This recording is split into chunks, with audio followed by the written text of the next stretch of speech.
Remember, there's some pretty important information here in the disclaimer. You might want to give the video a quick pause and read it. Oh, hey everybody, it's me, Sonic the Hedgehog. Just here to remind you that if you haven't already, make sure to hit that like button. And for even more amazing customs, don't forget to subscribe to Wake Angel 2001. Because between you and me, they're way past cool.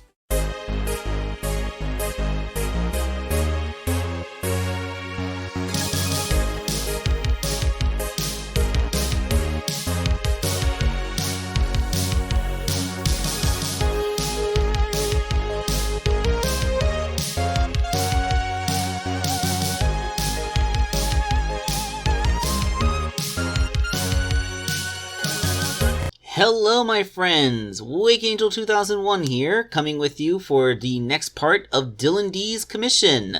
And it is Mephiles the Dark. Yes, he's come back from the future to tell you the answers Mephiles. If you last to the end of this, I'll tell you what the question is. If any of you got that reference, then you're awesome.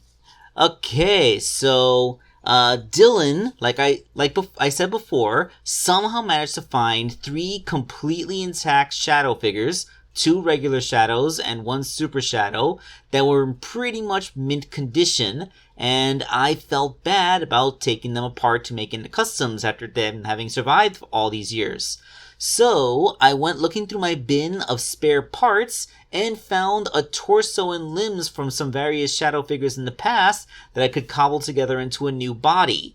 The only sculpting that needed to be done was just a little bit on the spines and the tail, because the rest of the parts are 3D printed. You see why I didn't want to mess up a whole shadow figure for this? Because, I'm just using a torso, and it just feels bad that I would be discarding so many parts from the shadow figure. So yeah, with the 3D printed parts, integrating them into the body was a little bit of an issue. Because for one thing, this would have been a lot easier if it was a Jakks Pacific figure, which is 4-inch scale, much bigger. Because these 3-inch scale figures, you got to be real careful. Drilling in the little hole, which I would use to slide the limbs into. I had to cut off the mushroom caps on the arms and legs to fit them into the new hands and new feet, so there's no wrist or ankle articulation on this Mephiles figure. But these are the actual in-game models. I believe they came from Sonic Forces Speed Battle, so they're actually higher resolution than the original Sonic 2006 model. I'll have to verify that with Corey, but I think that's what he said. I guess the real thing that kept me procrastinating on this project was the thought of having to paint another Mephiles, because really, Mephiles is a hard character to paint. It's mostly the fact that, the color he is doesn't come directly out of a paint jar. It's a shade you have to mix. And when you mix paints, you have to paint as much of the figure as you can, because, there's no guarantee you'll be able to mix this again. Oh, for the record, if you're wondering, this is a mixture of sky blue and flat gray. I'd say there's 3 parts flat gray to 1 part sky blue, I think. I'm just eyeballing it, putting drops into a paint mixing vessel, so, that's about as best as I can think of. But yes, thanks to the 3D printing, this is the most accurate Mephiles body I've ever made.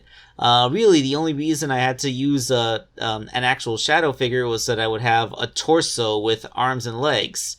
If it wasn't about maintaining perfect proportions, I would have been tempted to just do this with a Mega Construx figure, like the Foot Ninja that I used to make my Infinite figure. Something like that totally could have worked in a pinch. But, we're staying true to actual proportions, so actual shadow figure here. For the head, I have 2 of them, although only one of them is for Dylan. The other one is for Stark Stop Motion. When he asked if I could make him a 3D printed Mephiles head to improve the custom I made for him a while ago. Although I think he's going to have to send me his figure back, because now I'm going to want to paint match the body of his figure to match this head, or paint match the head to his body. Either way, I can't really do that to the computer screen, because that's not going to accurately translate the colors. But yes, this means that I get to reassemble and show you all the Mephiles the Dark figure.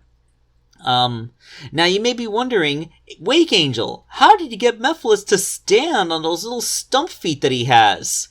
Well, if you look on the profile view, you could totally see I made some heel spurs. So, yeah, I know it's not accurate. I left them unpainted because maybe, you can believe that they're like the smoke contrails that come off of the back of his feet as he moves around.